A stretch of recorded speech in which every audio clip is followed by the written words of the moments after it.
alô, sejam todos muito bem-vindos. Saúde e Soluções na tela da Band. Mais um episódio extremamente importante. Hoje falaremos de emagrecimento. Então fique ligado, já aproveito para, antes de anunciar meu convidado de hoje, para chamar a atenção. Todas as edições anteriores, que foram vários assuntos de vários problemas de saúde e suas soluções, estão disponíveis no YouTube. Então corre lá, confira as demais entrevistas e sempre aqui na tela da Band no YouTube estaremos tratando de assuntos inerentes à sua saúde e trazendo soluções, principalmente soluções que vêm da tecnologia aliada à medicina, os procedimentos, tudo você fica sabendo por aqui. E nesta edição de hoje eu recebo o doutor Bruno Sander. Doutor Bruno Sander é meu convidado, todo o currículo dele está na tela, você pode conferir aí. Porque se ficar aqui falando demais, vamos perder muito tempo apresentando o doutor Bruno Sander, que é meu convidado desta edição de hoje aqui no Saúde Soluções. Doutor Bruno Sander, quanto tempo? Bem-vindo, tudo bem? Muito obrigado, eu agradeço muito pelo convite e é um prazer, né, falar desse tema aí que tanto nos agrada, né, emagrecimento. Emagrecimento. Né? Aliás, é impressionante quando esse assunto vem para a pauta, seja numa roda de amigos, num programa de rádio, num programa de televisão, isso desperta nas pessoas uma atenção absurda. As pessoas ficam muito ligadas nisso. É porque as pessoas têm desconforto só com o peso, as pessoas têm medo da questão dos problemas que vêm agregados ao ganho de peso. Por que as pessoas se preocupam mais hoje do que há algum tempo com essa questão, doutor Bruno? É a primeira questão do porquê o tema emagrecimento chama atenção. As pessoas, e no geral, não estão satisfeitas com o peso atual. Isso é uma realidade porque elas atribuem isso muito à estética também. As pessoas, às vezes, um paciente que você diz, não, você tá bem. Ah, não, mas se eu pudesse, eu quero perder 5 quilos, eu quero perder 10 quilos, eu preciso perder algum peso. E aí, quando elas ouvem aquele assunto emagrecimento, a primeira coisa que vem na cabeça delas é o seguinte, será que tem novidade? Será que facilitou perder peso? Será que vem algo diferente daquilo tudo que eu já ouvi falar sobre emagrecimento? E aí o assunto chama a atenção, e porque realmente tem. Por que as pessoas estão engordando tanto? É alimento processado, é o excessivo consumo de alimento processado, é essa vida maluca do dia a dia? Por que as pessoas engordam? Ou é impressão minha, ou as pessoas não estão engordando mais? Não, a sociedade está ganhando peso, isso é uma realidade. Hoje a população brasileira, 52% da população brasileira está acima do peso. Isso é um estudo recente de 2022 que demonstrou isso. Então, as pessoas estão ganhando peso. A pandemia foi Esse foi um dos motivos? Um dos motivos. Isso também contribuiu bastante. A pandemia, o que aconteceu na pandemia? As pessoas ficaram isoladas dentro de casa, sem fazer atividade física e comendo de tudo e com a facilidade dos aplicativos para pedir comida em casa. Então, isso aí foi uma receita para ganhar peso. Então, existiu isso. A ansiedade gerada pela pandemia, quando a gente ligava a TV na pandemia, era aquele placar macabro de mortes. A pessoa pensava, será que eu vou morrer daqui uma semana, daqui um mês? Então, eu vou viver como se não houvesse amanhã. Então, qual que é o prazer imediato que aquele momento oferecia para a pessoa? Comida. Ela conseguia comer, houve até um crescimento bem expressivo, né, das empresas do segmento. Sim. De delivery, um crescimento absurdo na época da pandemia, por razões óbvias, né, gente? Sim, por razões claro. óbvias. Né? O que a gente tinha de orientação é para não sair de casa, não aglomerar e tal, e isso acabou... Bom, enfim, numa época de crise, para muita gente, foi um excelente negócio de resultado, sim. Mesmo a gente lamentando a todo momento o número absurdo de mortes, né? Obviamente. Outro grande motivo são as telas, né? Que é basicamente o seguinte... desde as crianças hoje, elas estão todas, a todo momento, com as telas nas mãos. É iPad, é celular, é TV, e a facilidade. Elas sentam no sofá e começam. Não sai dali, se deixar, fica 4, 5, 6 horas sentadas com as telas nas mãos. E antigamente não tinha isso. Antes era atividade física, vamos brincar na rua, vamos brincar de pique, vamos brincar de esconde-esconde. Hoje já não tem isso. O problema começa aí, doutor Bruno? Começa na infância. Na infância, essa vida mais sedentária das crianças, esse uso excessivo das telas. Exato, controle remoto. Hoje você não precisa levantar para mudar o canal da É. TV. Então você sentou ali no sofá, tudo na mão. Então, o gasto calórico basal, que é aquele que você gasta ao longo do dia, diminuiu drasticamente. As pessoas, além disso, os alimentos ultraprocessados, as pessoas estão comendo mal. Que é mais fácil. Isso, exatamente. Muito carboidrato na alimentação, que não que o carboidrato seja ruim, mas para quem quer perder peso, o carboidrato é um vilão. Então, as alimentações, no geral, são alimentações ruins. As pessoas prezam pelo agradar o paladar e não escolhem o que tem uma boa qualidade. Mas quando, por exemplo, quando os pais procuram o Dr. Bruno Sander e destacam que a criança está engordando, normalmente isso começa muito cedo, por exemplo, com o uso de açúcar, para adoçar uma mamadeira, daqui a pouco para adoçar um leite com um achocolatado e tal. Alguns já vêm muito adocicados e tal. E o pouco hábito de fornecer uma alimentação mais saudável, mas mais prática, e aí mora o problema. Sim. A culpa é inteiramente dos pais, doutor Bruno? Sim, a culpa é inteiramente dos pais. Tem questões hormonais também, né? Não, mas a culpa é dos pais, porque não, a criança ela não vai até o mercado comprar a própria alimentação, verdade. ela vai comer o que tem em casa, e quem colocou aquilo em casa foram os pais. Então, se ela comeu errado, está comendo errado, a culpa é dos pais, não resta dúvida disso. Ah, mas eu trabalho fora e deixo minhas crianças com a babá, com não sei quem.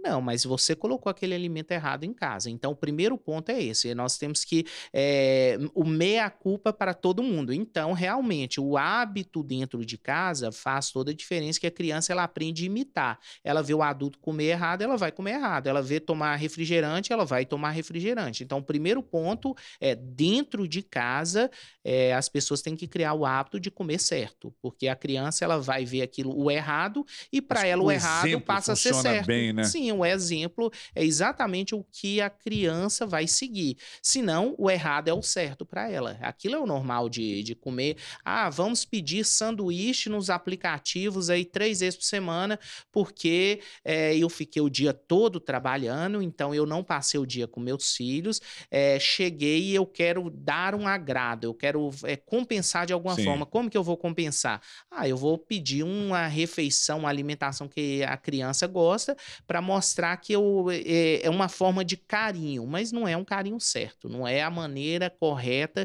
de agradar as crianças, e muitas vezes é o que os pais tentam fazer para compensar uma ausência física que o trabalho exige. Então, isso aí é um dos principais motivos pelo qual as crianças têm ganhado tanto peso. Mesmo não lidando diariamente com crianças, doutor Bruno, há uma tendência, de fato, atualmente, das crianças serem muito mais obesas do que há 10, 20 anos? Sim, cada vez mais. Hoje em dia, a obesidade infantil, ela tem aumentado de uma maneira drástica, e quando digo obesidade, não é uma criança que está aí 10, 20% acima do peso normal, é 50, 60, até o dobro do peso que deveria ter. Crianças hoje de 12 anos ultrapassando 100 quilos de peso. Então, isso assim, há muitos anos atrás, isso era uma coisa que a gente nunca imaginava. Hoje já está, infelizmente, se tornando mais comum aqui no Brasil. Nos Estados Unidos, isso já é bem comum, inclusive, bem comum as mesmo. Crianças lá são... Sim, é pela própria alimentação, mas infelizmente o Brasil está copiando esse modelo. E criança obesa é um adulto obeso. Isso não tem jeito, não vai fugir. Você só às vezes ganha um tempo fazendo com que essa criança emagreça, mas o emagrecer não vai ser definitivo nesse caso. Uma criança obesa, o processo de uma criança obesa para ela sair da obesidade é muito mais difícil do que de um adulto, ou por ter um metabolismo mais acelerado acaba contribuindo e facilitando um pouco? Não, muito mais difícil. É mais difícil. É bem mais difícil. A criança, se a infância ela foi uma criança obesa, na vida adulta, a chance dela ser um adulto obeso é de maior de 75%. Então, é praticamente uma certeza que uma criança obesa vai ser um adulto obeso. Doutor Bruno, pais obesos, normalmente, as crianças seguem o mesmo padrão ou não tem ligação? Seguem um Normalmente padrão segue. por 2 motivos. Número 1, fator genético, e número 2, que no meu ponto de vista é o principal, os hábitos dentro de casa. Se os pais são obesos, o hábito é errado dentro de casa, e a criança seguiu aquele exemplo. Mas a questão genética também Também merece um destaque, né? sim, contribui sim. A parte genética, nesse caso, ela tem um peso grande, mas a gente ainda não sabe precisar qual o peso de fato disso. Porque o grande problema é que para os pais serem obesos, o hábito dentro de casa está errado. E a criança convive com aquele hábito errado, então ela ganha peso. E daqui a pouco eu quero inclusive perguntar ao doutor Bruno Sander sobre procedimentos que são aplicados hoje, que já podem ser aplicados a crianças obesas. Então fique ligado conosco, que daqui a pouco a gente vai falar disso também, tá bom? Normalmente eu falo dos problemas agora, conforme eu sempre destaco no início de cada entrevista, a gente traz os problemas e daqui a pouco, nos blocos subsequentes, eu venho com as soluções, né? O que há de solução para cada tipo de problema. A gente começou falando de crianças, de pais obesos, e quando é o contrário, de pais que não são obesos, a criança não era obesa, mas de repente, em um determinado período da vida, a criança, principalmente da fase de criança para adolescente, a criança ganhou muito peso. Normalmente é problema hormonal ou não necessariamente? Não, na maioria das vezes não é hormonal. Na maioria das vezes existe o que a gente chama de gatilho. O que é isso? Na infância para a adolescência é um período difícil. Na nossa época, que estamos mais de 40 anos, era aquelas injeções no colégio, que hoje é o bullying. Hoje a gente sabe bem que é o comum naquela nossa época, que não tinha um peso, não tinha o destaque que tem hoje, mas desta idade aí, da criança para a adolescência, esse bullying acaba acontecendo. E é um período difícil, é uma transição da criança para a adolescência que é muita coisa envolvida, a alteração hormonal, ela quer ser socialmente aceita naquele meio que ela convive e existe uma cobrança grande dela mesma. Então, muitas vezes, essa criança, ela acha uma fuga onde? Onde é fácil, comida. Que é o que vai trazer prazer, é o que deixa ela feliz, e ela acaba comendo. Esse comer faz ela ganhar peso, ela ganha peso e vai ficando cada vez mais isolada, porque os coleguinhas acabam que de alguma maneira vão colocar apelido, vão deixá-la desconfortável, então ela acaba se isolando, e quanto mais ela se isola, aí que ela busca mais ainda conforto na comida. Aí vira um ciclo, aí que é mais difícil, porque ela não está feliz com aquele peso que ela ganhou, só que ela também não consegue procurar ajuda de alguma forma, então cabe aos pais identificar isso, falar assim, não está certo, vamos lá, você precisa perder peso, não pela estética, mas porque aquele excesso de peso vai atrapalhar o desenvolvimento social daquela criança, adolescência, porque ela foi privada da convivência social pelo peso. Isso é difícil. Em uma das respostas, você citou uma palavra que eu acho que merece um destaque aqui nesse papo nosso. Ansiedade. Acomete crianças, adolescentes e adultos. Mas existe uma fase que é pior, que a figura fica mais ansiosa. Sim, sim. É exatamente quando a criança está entrando na adolescência. E essa é a fase que vem, de fato, a ansiedade.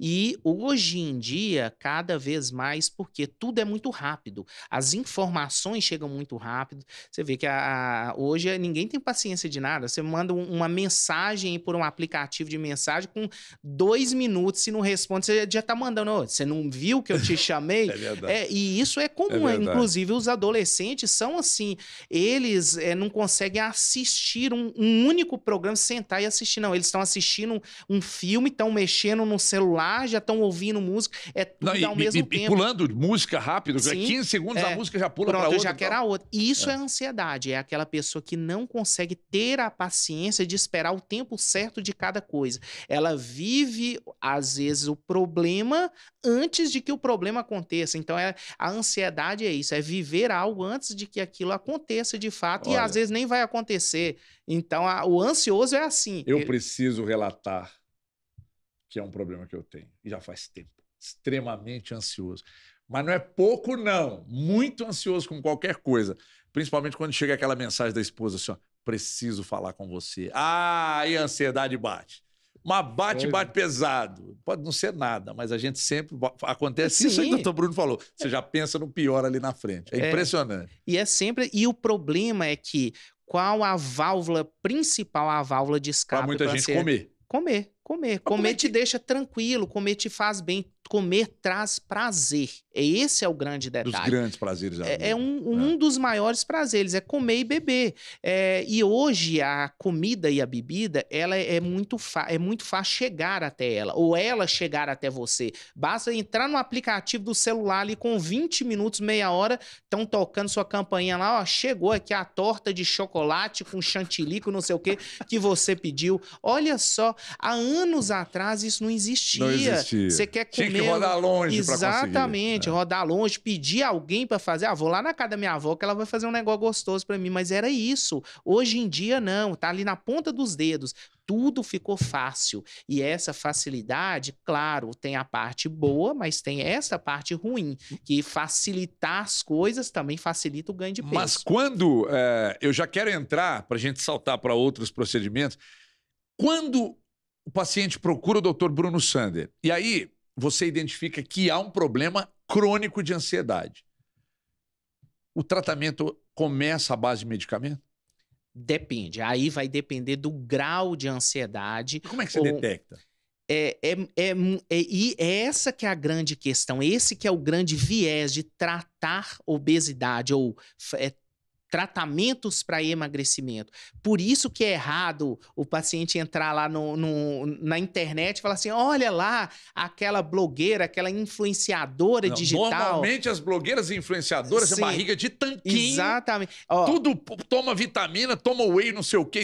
Tá fininho, tá falando de emagrecimento. Que é exatamente a hora que não precisa falar. Não pode. Esse é o detalhe. Cada paciente é individual, não adianta entrar na internet e falar assim, olha, a fulana de tal tomou o shake milagroso aqui e tá dizendo que resolve. Não, não é assim. Tem muito mais coisas envolvidas e manutenção de peso, que a gente vai falar depois também, tem muito mais coisa envolvida. Então, simplesmente costurar estômago, colocar um balão dentro do estômago, fazer uma bariátrica, não resolve em definitivo. Vai ajudar. Vai ajudar, mas não vai resolver em definitivo. Por quê? Porque não é só o estômago que está envolvido no problema obesidade. Ó, eu vou fazer o seguinte, para te deixar bem curioso, bem curiosa, eu vou chamar um intervalo e daqui a pouco a gente vai começar a tratar desse assunto. Bom, a gente vai iniciar com medicamento. O que os medicamentos fazem? Eles podem trazer algum tipo de problema futuro, da questão de dosagem, vamos falar disso. E vamos falar de outros procedimentos, como balão intragástrico, como bariátrica, gastroplastia endoscópica, plasma de argônio. Vamos falar de uma série de outros procedimentos, mas é na volta do intervalo, programa imperdível, doutor Bruno Sander, meu convidado desta edição. Então fique por aí que a gente vai rapidinho para o intervalo e já volta. Até já.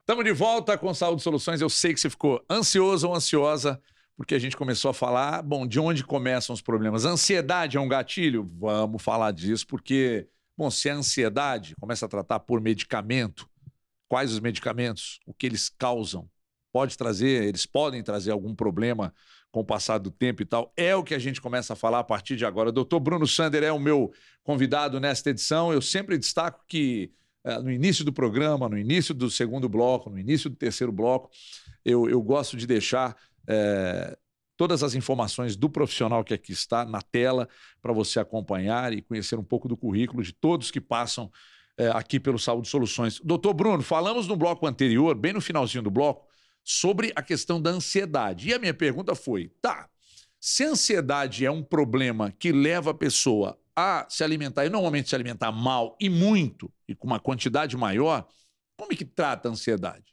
É essa que é outra peculiaridade de tratar ou oferecer ao paciente um tratamento para que ele possa emagrecer. O que eu costumo falar é o seguinte, Everton: emagrecer por si só é o mais fácil de tudo. Existem medicamentos, como você acabou de falar, existem procedimentos e tudo, que eu posso dar para o paciente um medicamento e falar: ó, você vai perder 10 quilos em um mês. É isso? É vantagem? Não, nenhuma. Mas tem isso? Tem, existe. Vai fazer bem? Não, de jeito nenhum. A pessoa vai só subir na balança e perder peso. Mas qual a vantagem disso? É isso que de fato o paciente precisa? Perder 10 quilos depois de 2, 3, 4 meses, ele vai reganhar 20? Qual que foi a vantagem disso? Ele perdeu saúde, ele perdeu dinheiro, ele ficou desanimado porque deu tudo errado e desestimulado porque ele achou que ele tinha encontrado a solução e no final das contas ele percebeu, falou: putz, mais uma vez deu errado. E aí? Você desestimula o paciente. Então essa é a peculiaridade do emagrecimento. Por isso que eu reforço que no tratar obesidade, o profissional que ajuda o paciente a emagrecer não é tudo igual. Esse é o grande diferencial. Primeiro, obesidade é uma doença multifatorial, não depende só de uma coisa. Vamos identificar... Você faz um estudo amplo do paciente para identificar o problema e tratar o problema. Tem ansiedade associada? Sim ou não? Tem ansiedade. Essa ansiedade está te levando a fazer o quê? Ela te leva a ter uma compulsão alimentar. Você, quando está ansioso, você precisa comer até falar assim: nossa, não consigo mais. Então você já identificou um problema que não está relacionado ao estômago. É um problema de compulsão. Como que se trata a compulsão? Terapia e medicamento. É a primeira coisa. Como que é um medicamento? É um inibidor de apetite? Não tem nada a ver com apetite. A pessoa que come muito por estar ansiosa, ela não come muito porque ela tem um apetite aumentado. Ela não sente mais fome do que uma pessoa que come pouco. Ela come porque ela tem uma compulsão, é um desejo pela comida. Isso não é fome. Mas o medicamento, ele é ativado em que parte desse problema? Ele vai diminuir a ansiedade do paciente, ele não vai tirar a fome do paciente. Entendi. Quando você controla a ansiedade neste perfil específico, você controlando a ansiedade, você ajuda o paciente a entender se ele está com fome ou se ele está com vontade de comer. Aí quando ele percebe: agora eu estou com fome. Opa, então ótimo. Então já conseguimos uma coisa. Mas quando ele sente fome, ele come muito? Ele come muito. Então aí você tem outros mecanismos. Então, se ele come muito, tá cabendo muito no estômago. Então já vamos mirar lá no estômago, vamos fazer alguma coisa. Entendi. Então veja bem, como é um problema multifatorial, você faz um estudo, aí identifica a ansiedade? Sim. Aí você trata a ansiedade. Sim. Quando come muito? Sim. Então cabe muita coisa no estômago. Aí vamos trabalhar lá também, no estômago então, também. Em muitos casos, você tem pacientes que tomam medicamento, mesmo, por exemplo, vamos entrar numa questão aqui que é do... O paciente está com balão e está usando medicamento. O balão intragástrico, sim, porque o balão é um método acessível, o paciente consegue pagar de forma facilitada, ele é pouco invasivo e por isso as pessoas se interessam mais, nem todo mundo tem coragem, né, de fazer uma cirurgia, que daqui a pouco nós vamos falar delas. Vamos falar especificamente do seu paciente que toma o medicamento e que usa o balão. Em que casos você indica o balão intragástrico? Olha, e eu estou falando porque eu já usei e em mim funcionou bem, que foi o início do processo para depois eu partir para a bariátrica. Sim. Então, seu paciente, vamos falar desse paciente que você trabalha a ansiedade dele e faz a introdução do balão. Quando o balão seria o mais indicado? Aquele paciente que chega para você e fala assim: olha, eu quando começo a comer, se tá gostoso, eu como realmente, eu repito e tudo, porque tá prazeroso, tá bom comer. Eu comecei a comer porque eu senti fome, mas enquanto a comida estava boa, eu estava comendo. Eu não consigo me controlar no quanto eu como. Ou eu tenho o problema de que toda hora eu quero comer alguma coisa. Ou tem aquele outro caso do paciente também que a própria ansiedade leva ele a comer sem ter fome e com o balão ele vai ter uma barreira física que não o permite comer tanto quanto... Que não cabe, né, no não espaço. cabe, Né? exatamente. Aí colocou-se uma barreira física que não permite ele ingerir uma quantidade tão grande de alimento. E essa barreira física não controla a ansiedade, mas não deixa com que o paciente coma tanto quando ele estiver ansioso. Aí você resolveu um dos lados, a quantidade ingerida. Mas e a ansiedade? Opa, identifiquei. Então vamos entrar com medicamento também para controlar esse outro problema. Esse medicamento para ansiedade, ele causa algum tipo de problema a longo prazo? É um medicamento que precisa ser tomado durante um período? Vicia? Como é que funciona isso? Na prática, são vários tipos de medicamentos diferentes e cada paciente se adapta melhor a um. Por exemplo, temos 2 pacientes com ansiedade. Às vezes eu vou prescrever os 2 medicamentos iguais para ambos os pacientes. O paciente 1 se adaptou super bem, falou, perfeito, resolveu, tá ótimo. O paciente 2 falou, não, eu tomei esse remédio, não mudou nada, é a mesma coisa que eu tô tomando uma pílula de farinha, não fez a menor diferença. Aí eu entro com um segundo tipo de medicamento, falo, opa, esse aí agora resolveu. Então, por isso que é tão individual essa questão dos tratamentos para tratar compulsão, tratar ansiedade, que é o que leva a comer sem ter fome. Só que, quando você coloca também essa barreira física lá no estômago, como exemplo do balão, você inibe aquele mecanismo de prazer, porque o paciente até então, quando ele estava ansioso, ele comia muito porque aquilo trazia prazer. Você inibiu a quantidade, ele comeu demais, deixou de ser prazeroso, porque causa um desconforto, ele exagerou. Então, deixou de ser prazeroso, a ansiedade vai procurar outras saídas. E o que é outra saída? Compras, atividade física em excesso, tem pacientes que ficam viciados em sexo. É isso? Sim, existe até isso. Por quê? Porque a ansiedade, a compulsão, quando ela não é controlada, ela vai buscar outros braços. Ele precisa descontar em alguma coisa. Se você limitou a comida, vai existir outra coisa. Então, o paciente ele precisa identificar um problema para que você consiga conduzir de uma boa maneira. Por incrível que pareça, tem paciente que, por exemplo, era obeso, tinha compulsão alimentar, depois fala, nossa, doutor, eu vou agora na academia 2 vezes por dia. O dia que eu não vou, eu nem consigo dormir. Virou compulsão. Também não é saudável. Nada que é exagerado é saudável. E essa é a dificuldade. Temos que achar um equilíbrio. Já tem outros que falam, doutor, eu tô hiper feliz, que eu tô com o corpo que eu queria, troquei todo o meu guarda-roupa e já não tá cabendo mais roupa. Será que não tá exagerando? Não virou uma compulsão por compras? No início do bloco anterior, a gente começou falando de problemas que são ocasionados desde a infância. Já que nós estamos falando do balão, e aí, mais uma vez, eu destaco para você que está em casa, que o balão é um procedimento que é acessível. Existe um facilitador na maneira de pagar, e o fato de não ser invasivo, que é um método via endoscopia, muita gente está optando pelo balão, e é exatamente isso que eu queria perguntar. Pode ser ajustado numa criança? Sim. Crianças, adultos e idosos também? Sim, pode sim. O balão ele é indicado para pacientes a partir de 12 anos de idade. Então, crianças iniciando a adolescência, né, que estão com sobrepeso, com obesidade, já podem fazer uso do balão intragástrico. O balão reduz o peso, quantos por cento do peso do paciente? Em média, os resultados que a gente tem de publicações, de 20% até 35% do peso inicial. Então, isso varia muito, por quê? Acompanhamento multidisciplinar, daí a importância de procurar um serviço que seja especializado nisso, né? Com psicólogo, com nutricionista, com segmento médico, né? Na minha formação também eu fiz nutrologia, fiz a pós-graduação em nutrologia, então para exatamente acompanhar esse paciente do ponto de vista clínico, não só ir lá realizar um procedimento.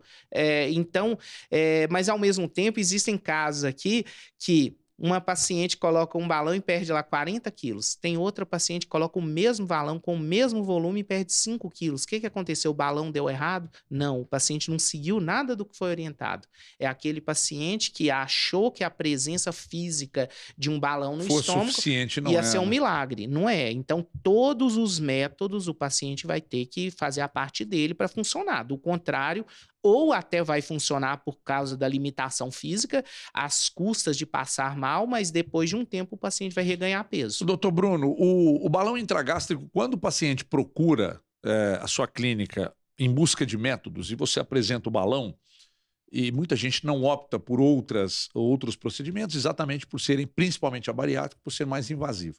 Como é que é do momento que o paciente chega para fazer a colocação do balão? Quanto tempo ele fica ali na clínica? E é um procedimento que, por exemplo, eu coloquei o balão hoje, eu posso trabalhar amanhã? Como é que funciona isso? Sim, o balão é um procedimento realizado por endoscopia, então é bem simples, não precisa de exames Sedação. prévios, né? Seu paciente chega em jejum, Sim. como se fosse realizar um exame de endoscopia convencional. O anestesista, eu só faço procedimento com anestesista, então o médico anestesista vai sedar o paciente, que é uma sedação mais superficial, como da endoscopia. O procedimento demora por volta de meia hora e mais meia hora, uma hora depois, o paciente já recebe alta, já vai para casa. Ele vai passar por um período de adaptação, que são aqueles sintomas de contração gástrica que geralmente vão trazer cólica, que a mulher conhece bem, é muito parecida com a cólica uterina, né, no período menstrual, porque é uma contração do estômago. Que tentando tirar expulsar aquele o corpo corpo estranho ali, né? Exatamente. O paciente vai ficar nauseado e vai apresentar, alguns apresentam vômito, que geralmente 3, 4 dias de sintomas que são melhorados com o uso das medicações sintomáticas, e esse período é comum no paciente que põe balão. Então, a sugestão é o seguinte, não volte a trabalhar no dia seguinte por conta desse período de adaptação, mas geralmente 3 dias é suficiente para o paciente se restabelecer e voltar para as atividades normais e seguir a vida sem nenhum tipo de restrição, que isso é muito importante também. O balão não traz restrição quanto ao tipo de alimento a ser ingerido.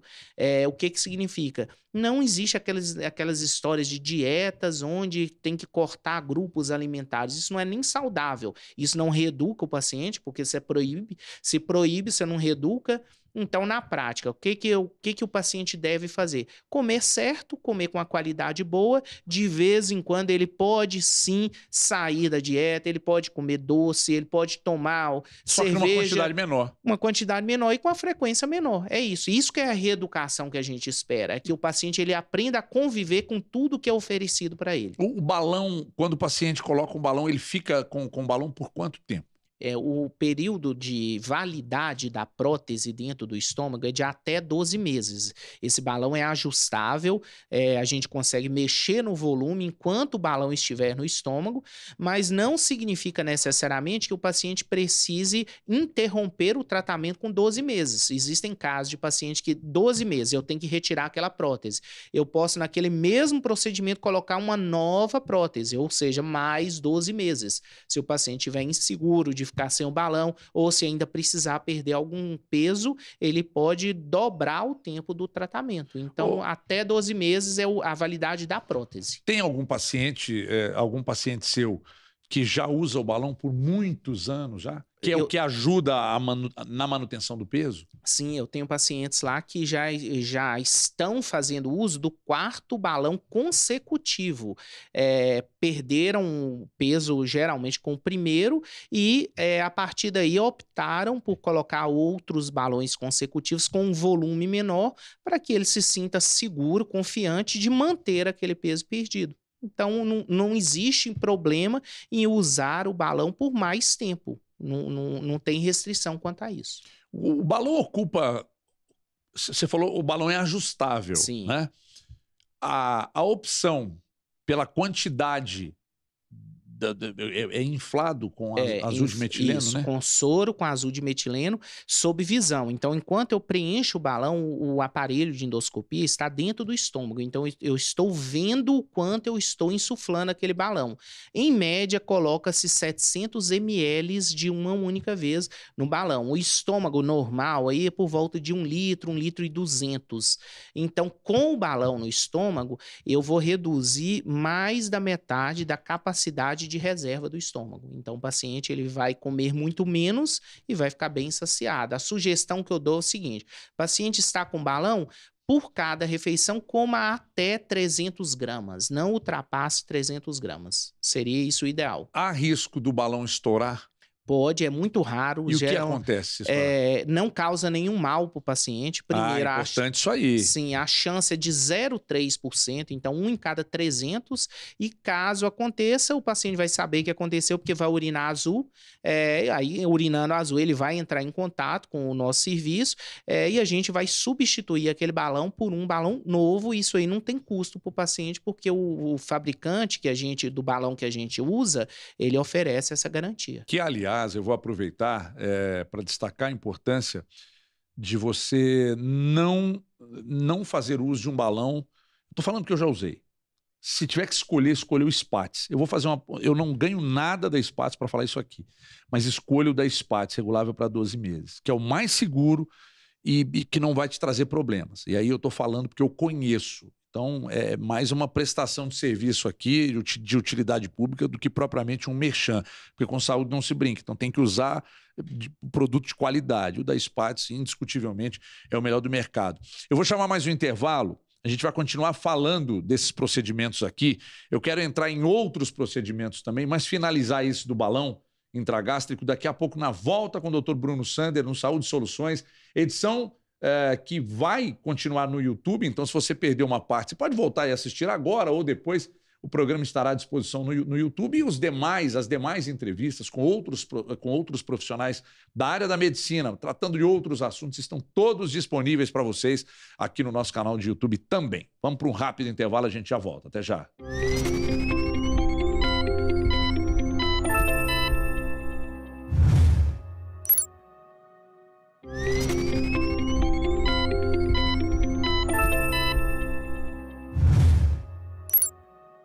Estamos de volta com Saúde e Soluções na tela da Band, no YouTube. Dr. Bruno Sander, especialista em emagrecimento. Se você perdeu os blocos anteriores, se está no YouTube, volta para ver. Se está na tela da Band, estará... Bom, primeiro que sempre todas as edições estão disponíveis no YouTube, é só correr lá para assistir. Doutor Bruno, eu preciso só, ainda sobre o balão intragástrico, eu queria tratar de duas situações. A primeira delas, eu citei aqui o balão da Spatz, que é regulável e ajustável para 12 meses, que é o mais seguro mesmo, e ponto final. A sua clínica, entre várias clínicas do mundo, mas aqui no Brasil foi escolhida para o lançamento de um avanço da tecnologia do balão, ou seja, o balão vem de outro país, aqui todo certificado pela Anvisa e tal, e aí você foi ensinar sobre o balão, a evolução desse balão, para outros médicos da área. Então, sua clínica acabou sendo uma referência no Brasil, o seu hospital, uma referência no Brasil para ensinar outros médicos a fazer o procedimento e o que ele tem de evolução. Sim, exatamente. Nós fomos escolhidos entre todos do mundo. Nós, aqui em Belo Horizonte, para ver que Belo Horizonte também tem centros de destaque internacional. Referência.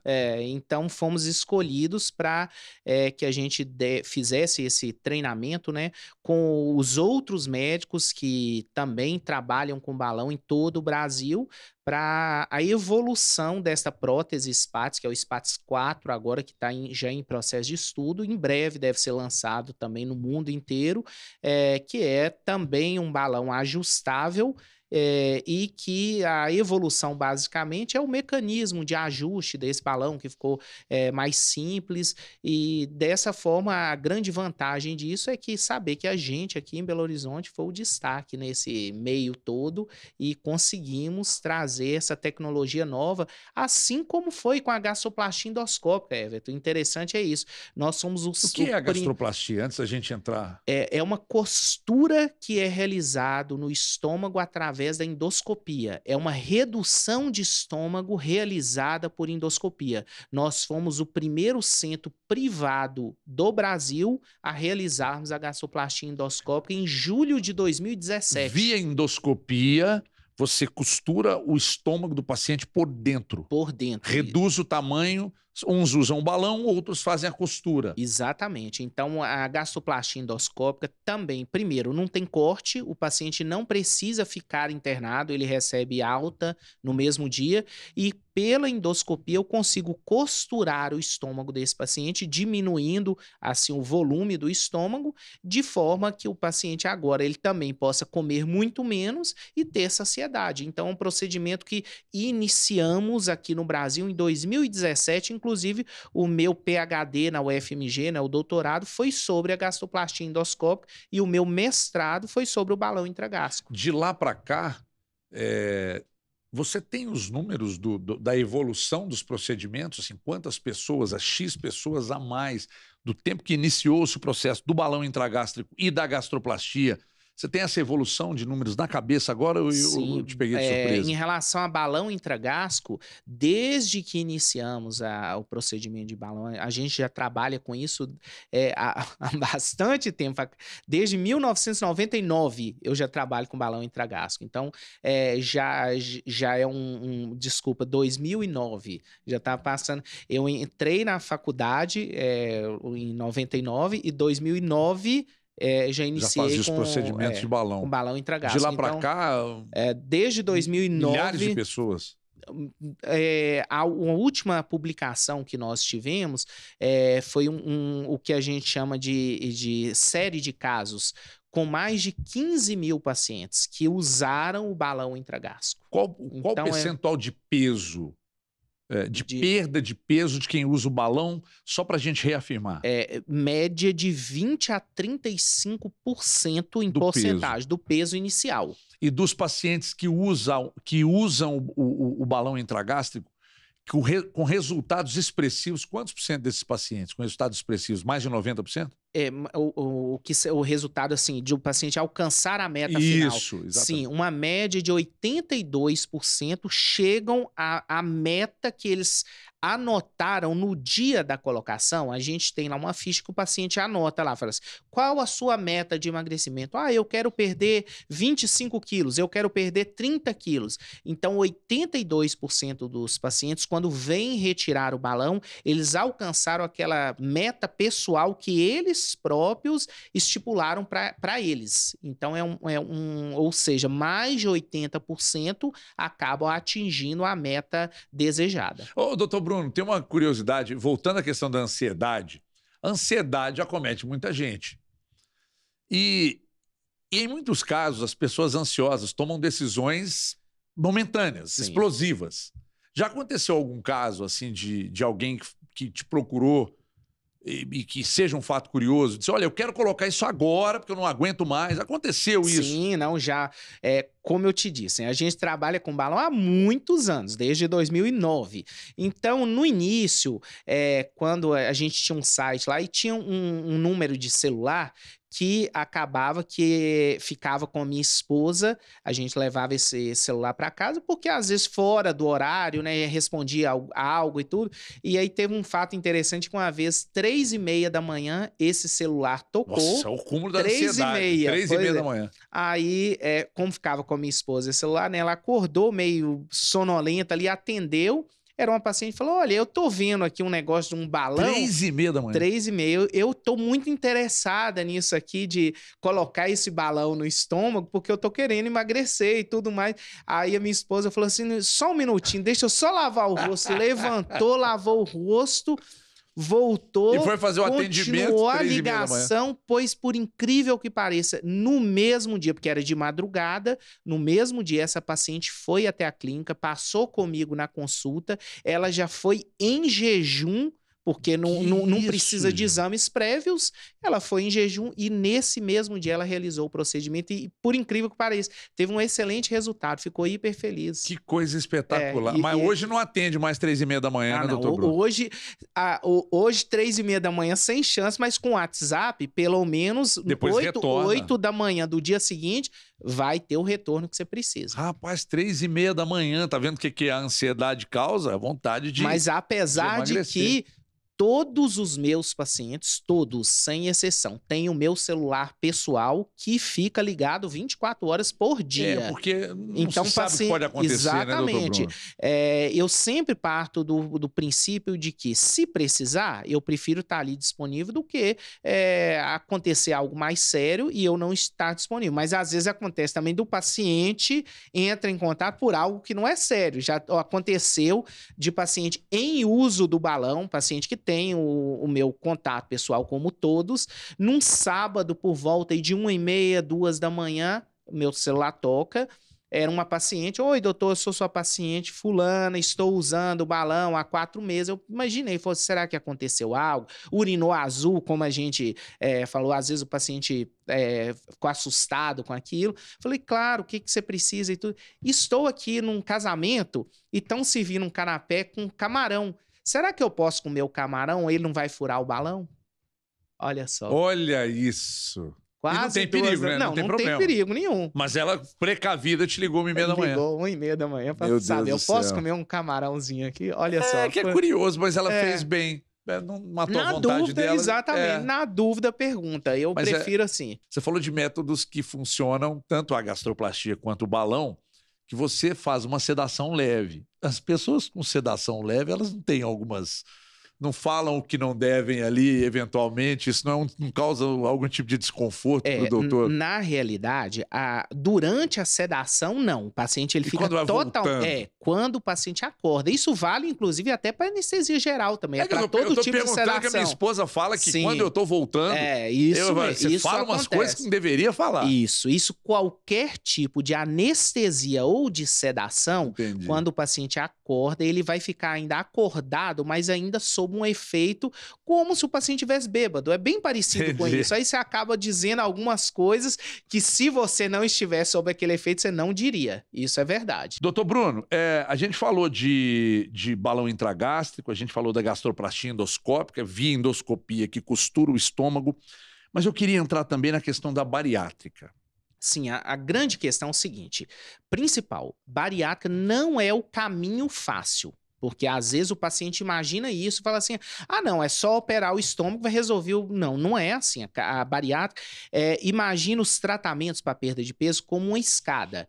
Lá embaixo está o medicamento, o próximo degrau está o balão, o próximo degrau está a gastroplastia endoscópica e lá em cima estão as bariátricas, porque é mais de um tipo. Tem o sleeve e tem o bypass hoje em dia. Que corta um pedaço do estômago. Corta e retira-se. E o bypass faz o desvio. Faz um desvio, grampeia o estômago. São métodos que vão trazer uma perda de peso de fato mais rápida, porém, isso não garante que o paciente vai permanecer magro o resto da vida. É a grande questão, porque às vezes quando o paciente busca uma bariátrica, ele acha que aquela é a solução definitiva. Não é. A bariátrica também ela vai cobrar um preço por esse emagrecimento tão rápido, que é deficiências que são comuns de acontecer. Queda de cabelo, anemia, deficiência de B12, são coisas que... Depois que faz a bariátrica, seja qual for, a vitamina precisa ser diária. Sim, o uso da vitamina pro resto da vida. Ele precisa repor aquele tipo de nutriente, de vitamina a vida inteira, porque mesmo que ele consiga ingerir o que ele precisa, aquilo não vai ser absorvido na quantidade adequada que o corpo precisa. Então, isso é muito importante também, e o paciente entender. E, por último, a bariátrica é cirúrgico. O paciente ele precisa fazer todo um procedimento prévio, ela não tem volta. O paciente é diferente. Por exemplo, o paciente colocou um balão, se na pior das hipóteses, falando, doutor, acordei aqui, eu pensei direito na minha vida, que eu não quero esse balão, não, tira. Ok, Vai, vem tira. jejum, vamos tirar. Sim. Do jeito que eu coloquei, eu tiro. Resolvi o problema de um dia para o outro.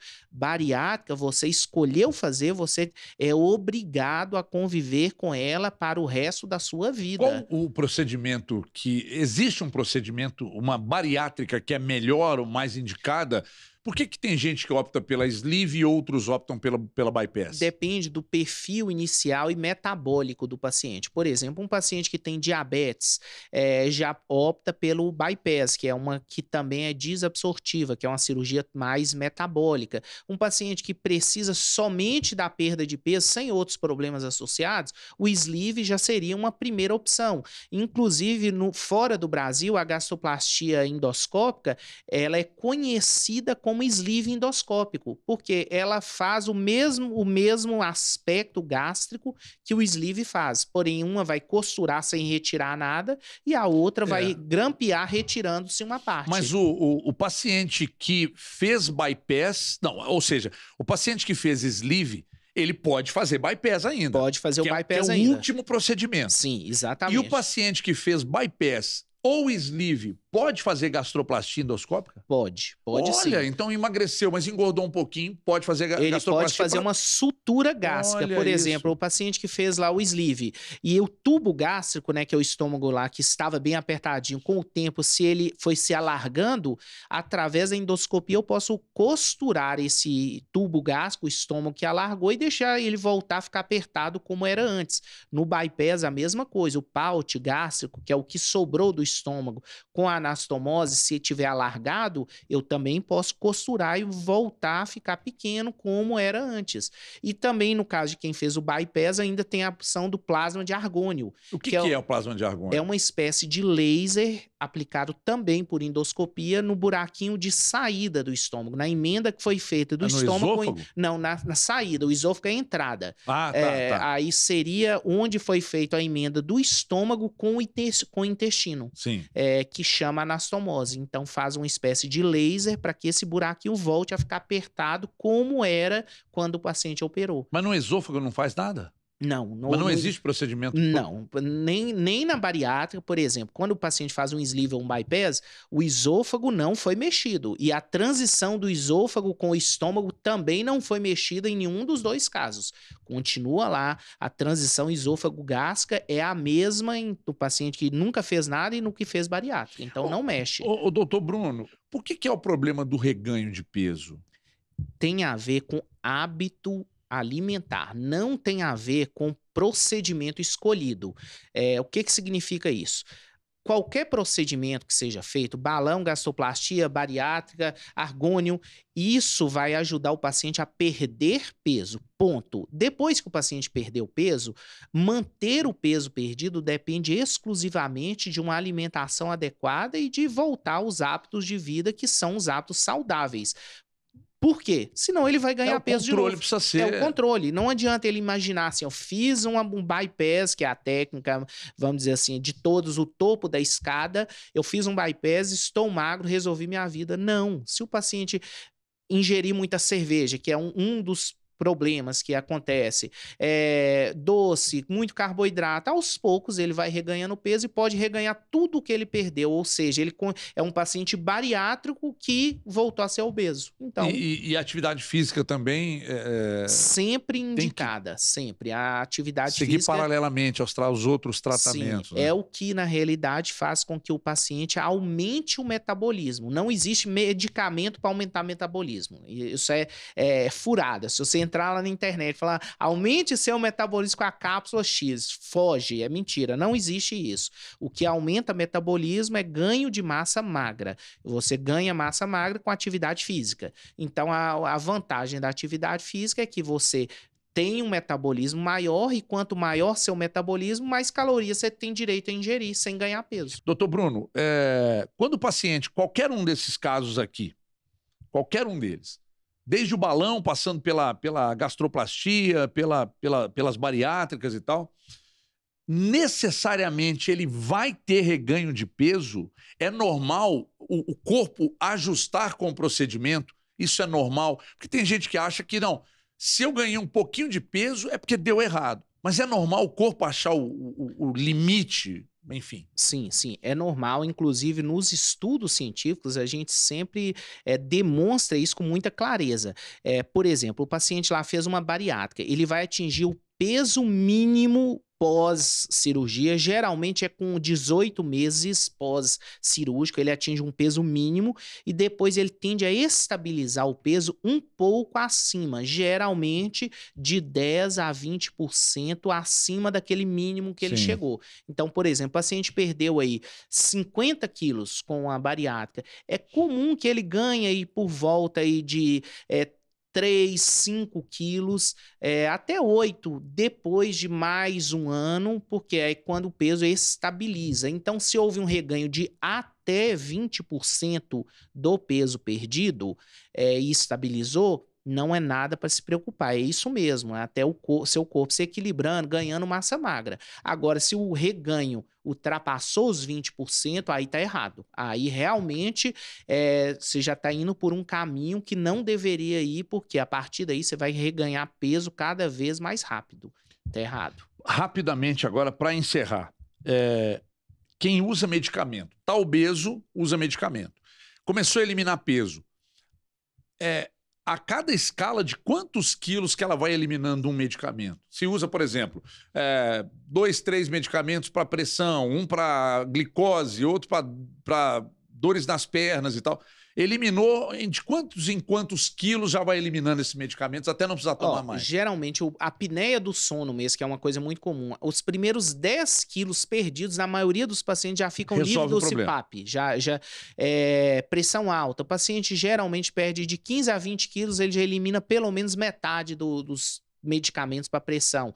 Diabetes, controlou o peso, na maioria das vezes, quando é diabetes tipo 2, resistência à insulina, também controlou a alimentação, controlou o peso, na maioria das vezes ele não precisa mais fazer o uso de hipoglicemia antes. Bom, o papo infelizmente, nós estamos encerrando esse papo com o Dr. Bruno Sander aqui. Por que eu digo infelizmente? Porque eu tenho tantas perguntas, mas tantas perguntas para serem feitas aqui, que nós vamos ter que marcar uma próxima para continuar esse papo aqui, porque é impressionante. Quando esse assunto vem para o Saúde Soluções, é o recorde de audiência, o recorde de views, as pessoas ficam muito interessadas, mas a promessa está feita aqui. A gente vai trazer o Dr. Bruno em outras oportunidades, especialista em emagrecimento, meu convidado de hoje. Obrigado, doutor, até uma próxima oportunidade. Já está feito o convite aqui, a você de casa também, nosso maior muito obrigado por sempre estarem ligados conosco. Lembro sempre que os programas estão todos no YouTube. Se perdeu aqui, é só acompanhar por lá, buscou Saúde Soluções, clicou, assiste a gente novamente, ok? Um abraço a todos e até a próxima. Tchau, pessoal.